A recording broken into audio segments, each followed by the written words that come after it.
Hello दोस्तों, आज मैं आपके लिए वेज स्पंजी केक की रेसिपी लेके आई हूँ जो बहुत ही सॉफ्ट, नर्म और मुलायम है।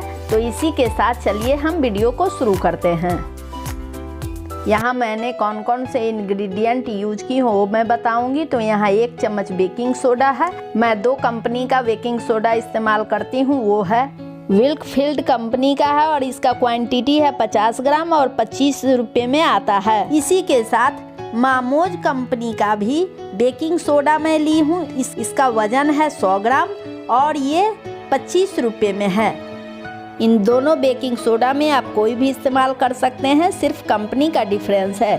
यहाँ मैं 1 चम्मच घी ली हूँ। इसका टेस्ट और फ्लेवर अच्छा आता है, इसके लिए हम इस्तेमाल करते हैं। 2 चम्मच कॉर्नफ्लोर, इससे केक फ्लफी बनता है। यहाँ मैं छोटा सीसी वेनिला एसेंस का ली हूँ जिसका दाम है 30 रुपया। मैं नॉर्मल केक बनाने जा रही हूँ।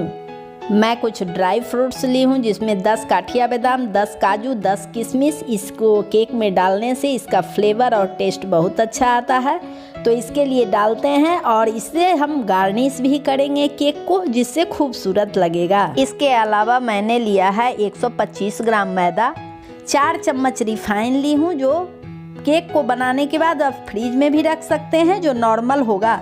4 चम्मच यहाँ चीनी को मैंने मिक्सी ग्राइंडर में पीस कर ली हूँ। यहाँ मैं 1 प्याली मिल्क मेड ली हूँ। इसे डालने से केक जो है फ्लफी बनता है और इसे आप अपने घर में भी बना सकते हैं। और चाहे तो इसमें दूध भी डाल के भी बना सकते हैं, लेकिन केक थोड़ा भारी हो जाता है। यहाँ मैं एक बड़े बर्तन में घी ली हूँ 1 चम्मच, उसे मैं डाल दूँगी। डालने के बाद इसमें हम रिफाइन जो लिए हैं उसे भी डाल देंगे। रिफाइन डालने के बाद हम चीनी भी डाल देंगे।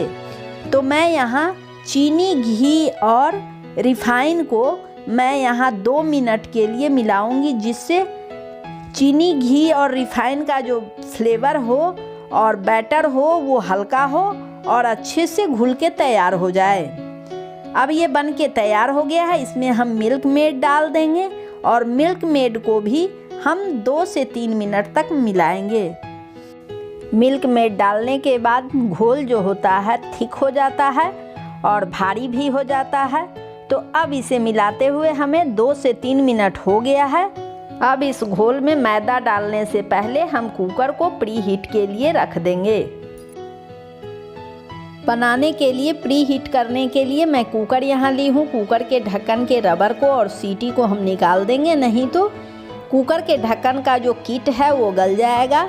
और मैं यहाँ कुकर के नीचे, आप यहाँ फ्रेम के जगह आप बालू भी डाल सकते हैं, नमक भी डाल सकते हैं, या चम्मच को क्रॉस करके भी आप डाल सकते हैं।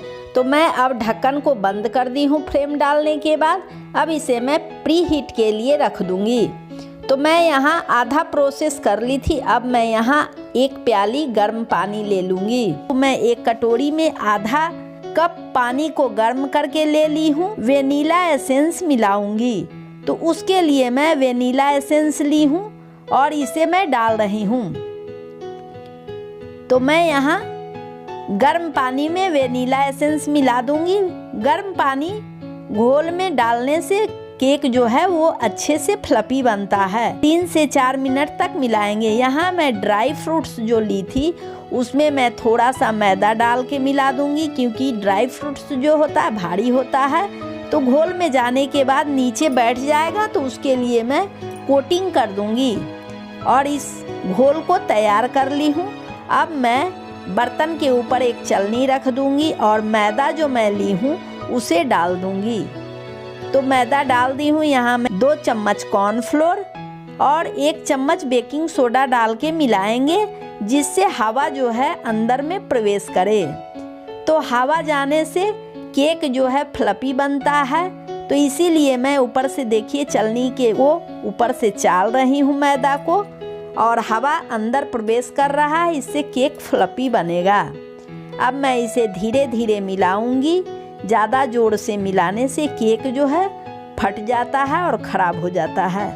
तो इसे मैं सिर्फ उतना ही मिलाऊंगी जितना में मैदा अच्छे से घोल में मिल जाए, कोई दाना दाना न रहे।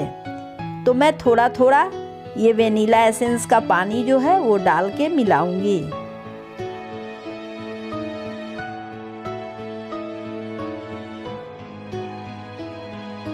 केक बनाने का सीक्रेट है कि पहले चीनी, रिफाइन और घी को मिलाएं, उसके बाद इसमें मिल्क मेड मिला के घोल को तैयार करें। उसके बाद इसमें मैदा डालें। मैदा को डाल के ज़्यादा ना मिलाएं, ज़्यादा मिलाने से केक भारी होता है।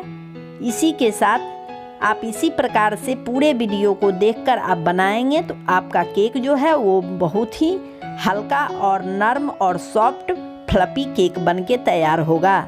तो अब यहाँ देखिए घोल जो है मैदा डालने के बाद तैयार हो गया है। इसमें मैं ड्राई फ्रूट्स डाल दी हूँ और इसे मैं थोड़ा सा 2 से 4 बार मैं मिलाऊंगी, जिससे हल्के से मिल जाए। ज़्यादा मिलाने से मैदा का कोटिंग जो है वो हट जाएगा। यहाँ वेनिला एसेंस का पानी जो है वो थोड़ा सा बच गया है। अब मैं यहाँ एक कटोरी लूँगी, स्टील का मैं यहाँ ली हूँ। इसके नीचे मैं 2 चम्मच रिफाइन डाल के पूरे चारों तरफ से मैं मिला दूँगी। मिलाने के बाद जो घोल मैं बना के रखी हूँ उसे मैं डाल दूँगी। तो यहाँ मैं घोल को डाल दी हूँ। अब इसे 2 से 3 बार पटक देंगे। पटकने से जो है वो अपने आप सेट हो जाता है घोल, उसके लिए मैं पटक के सेट कर दी हूँ। अब इसे मैं ड्राई फ्रूट से ऊपर से गार्निश कर दूँगी। तो चारों तरफ से मैं इसे गार्निश कर दी हूँ। और कुकर जो है वो प्री हीट होने के लिए रखी थी। कुकर प्री हीट हो गया है और इसमें से धाह भी आ रहा है। तो मैं अब यहाँ घोल जो कटोरी में रखी हूँ वो बहुत सावधानी से हम इसमें डालेंगे, क्योंकि अगर हाथ सट जाएगा कुकर में तो हाथ जलने का डर है। उसे एक प्लेट से ढक दूंगी। ढकने के बाद मैं कुकर के ढक्कन को बंद कर देंगे और इसे कम से कम हम 40 मिनट के लिए इसे हम मीडियम हाई फ्लेम पे पकाएंगे। और जब 35 मिनट होगा तो इसे चेक करके देखेंगे कि केक जो है बनके तैयार हुआ है कि नहीं। तो यहाँ अब मैं ढक्कन को हटा रही हूँ और चेक करके एक चम्मच के द्वारा देखेंगे। तो देखिए चम्मच है, इससे हम चेक कर रहे हैं कि केक पका है कि नहीं। तो केक जो है 40 मिनट का समय लिया है और पक के तैयार हो गया है। अब इसे मैं एक सरसी को उसमें डाल के कटोरी को निकाल लेंगे, क्योंकि कटोरी भी गर्म है। तो सरसी से निकालने से हाथ जलेगा नहीं। अब मैं इसे निकाल ली हूँ। अब मैं एक कपड़े को, पतले कपड़े को भिगो लूँगी और उसका पानी को हम निचोड़ के ऊपर से ढक देंगे कपड़े से, जिससे ऊपर से गर्मी ना निकले और अंदर में ही गर्मी रह जाए, जिससे जो भी होगा अंदर में कच्चा वो पक के तैयार हो जाएगा। इसके लिए मैं 30 मिनट के लिए कपड़े से ढक दूँगी। तो 30 मिनट हो गया है। अब मैं इसके कपड़े को हटा दूँगी। हटाने के बाद मैं एक कार्डबोर्ड पे मैंने सिल्वर पेपर को चिपका दिया है, जिस पे केक को मैं पलट के रखूँगी। तो अब देखिए यहाँ मैं चारों तरफ से चम्मच से अलग कर दी हूँ केक को। अब इसे मैं पलट के कार्डबोर्ड पर रखूँगी। तो देखिए अच्छे से पक के तैयार हो गया है और इसे मैं कार्डबोर्ड पे रख दी हूँ। के बाद मैं इसे एक प्लेट में सर्व करूँगी और उसे कट करके मैं दिखा दी हूँ। और ये देखिए कितना सॉफ्ट और नरम बना है। इसे आप पूरा वीडियो को देखें और आप अपने घर पे बनाएं। ये आपको बनाने के बाद बहुत ही दिल खुश हो जाएगा। तो इसी तरह वीडियो को देख के बनाएं। Thanks for watching.